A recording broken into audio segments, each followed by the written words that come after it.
Assalamualaikum warahmatullahi wabarakatuh. Jumpa lagi dengan saya, guru bahasa Indonesia yang paling cakep di dunia. Yang penting konsentrasi dan siap untuk menyimak video pembelajaran ini. Kali ini kita akan bicara mengenai teks laporan percobaan. Tahukah kalian apa itu teks laporan percobaan? Jadi, teks laporan percobaan adalah suatu bentuk tulisan yang memaparkan suatu fenomena dari hasil pengamatan bertujuan menginformasikan hasil yang diperoleh kepada orang banyak. Selanjutnya, kita akan berbicara mengenai ciri-ciri teks laporan percobaan. Yang pertama, teks laporan percobaan bersifat umum atau universal. Kedua, teks laporan percobaan lebih menekankan pada pengelompokan terhadap suatu hal yang dibahas. Yang ketiga, teks laporan percobaan memiliki hubungan antara yang dijelaskan dengan kualifikasi yang dijelaskan. Misalnya, objek yang diamati adalah planet Venus, maka dapat diklasifikasikan misalnya pengertian planet Venus, ukuran planet Venus, ciri-ciri planet Venus, dan sebagainya.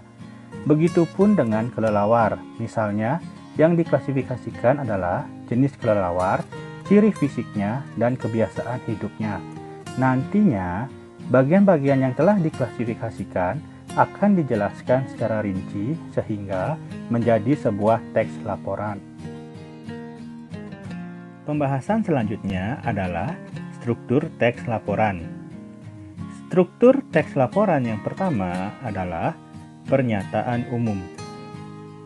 Pernyataan umum berisi klasifikasi aspek dari sesuatu seperti hewan, alam, tumbuhan, dan lain-lain yang dibahas secara umum. Misalnya, dalam teks kelelawar, pernyataan umumnya adalah kelelawar merupakan mamalia. Kelelawar satu-satunya mamalia yang dapat terbang. Ada lebih dari 1000 jenis kelelawar seperti kelelawar vampir, kelelawar telinga panjang, kelelawar ekor 3, dan kelelawar buah.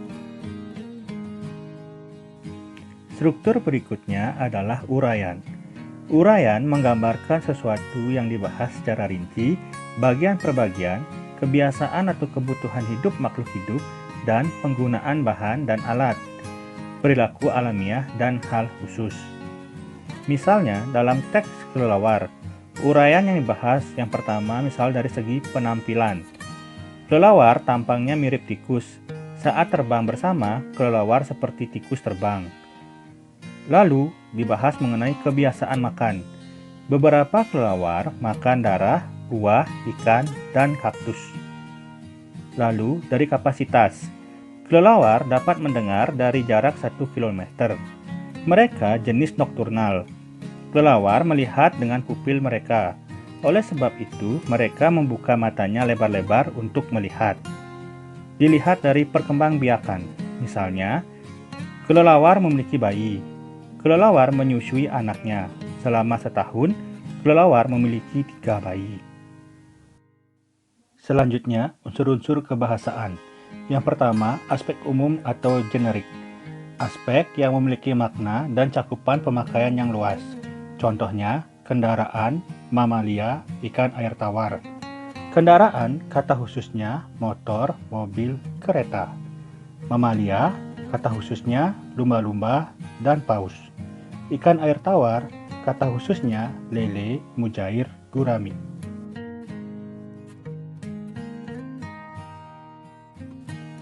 Selanjutnya, kata tugas adalah kata yang memiliki makna gramatikal atau makna yang berubah sesuai konteks, sehingga makna kata tugas akan menjadi lebih jelas jika dikaitkan dengan sebuah kalimat.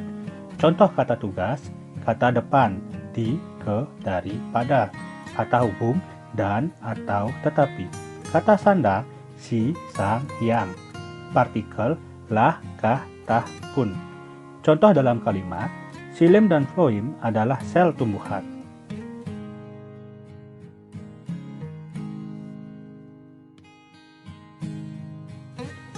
Selanjutnya, kalimat aktif.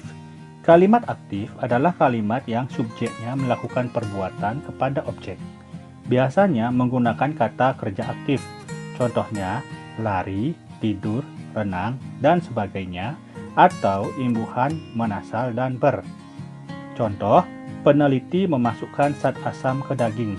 Peneliti sebagai subjek, memasukkan sebagai predikat, dan zat asam sebagai objek.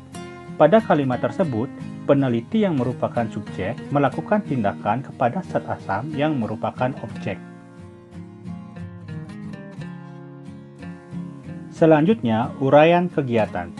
Uraian kegiatan biasanya terdapat dalam prosedur atau cara kerja yang terdapat dalam teks laporan percobaan. Contohnya, pertama, siapkan alat dan bahan yang diperlukan untuk melakukan percobaan. Kata pertama merupakan urutan kegiatan.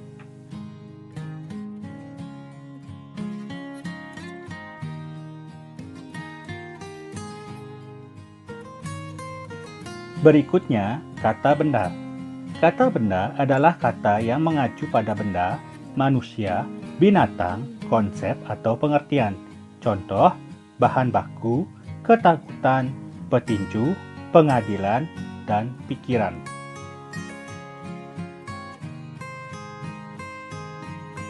Selanjutnya, kata teknis. Kata teknis merupakan kata yang memiliki arti khusus terkait bidang atau keahlian tertentu. Contoh, pendidikan, kata teknisnya kurikulum, silabus. Kedokteran, kata teknisnya infus, pasien. Oke, terima kasih sudah menyimak video pembelajaran kali ini. Semoga bermanfaat untuk kalian. Wassalamualaikum warahmatullahi wabarakatuh.